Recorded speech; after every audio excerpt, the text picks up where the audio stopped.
Join Stella Academy, Goa's best coaching for IIT, JEE and medical exam preparation. Register today for Stellar Talent Search exam. Admissions are open for repeaters medical batch for NEET 2021. Will these, or do you think these restrictions go far enough, and why hasn't this come sooner? Becky, I do agree with you, the statement which you made that this should have come much earlier. If you go through my tweets, I had suggested that we go in for a stringent lockdown about more than 15 days back.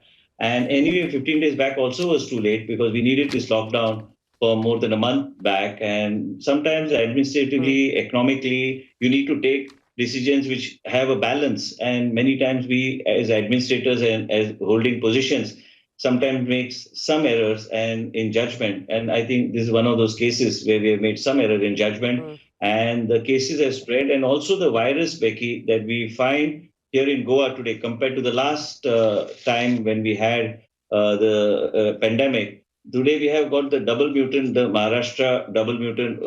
What our experts are saying is the strain that is there. It's like basically it's the UK strain, which is there in the state of Goa, where the infectivity rate is very high, and we are actually bearing the brunt of this UK strain. At the moment, we are just managing, Becky, but still I am not very happy with the situation in the state of Goa. I want to be very frank on your channel. It's a challenge in front of us. Nobody expected the pandemic to unfold in this particular manner. Infectivity rate is, as you mentioned, the positivity rate is over 51%. And these step-up facilities which we are doing, we are managing the situation at the moment. We are not denying a single person the treatment. But we are holding on for now. That's what I can say. Talking about the opening up of tourism, did that directly contribute to this surge, do you believe?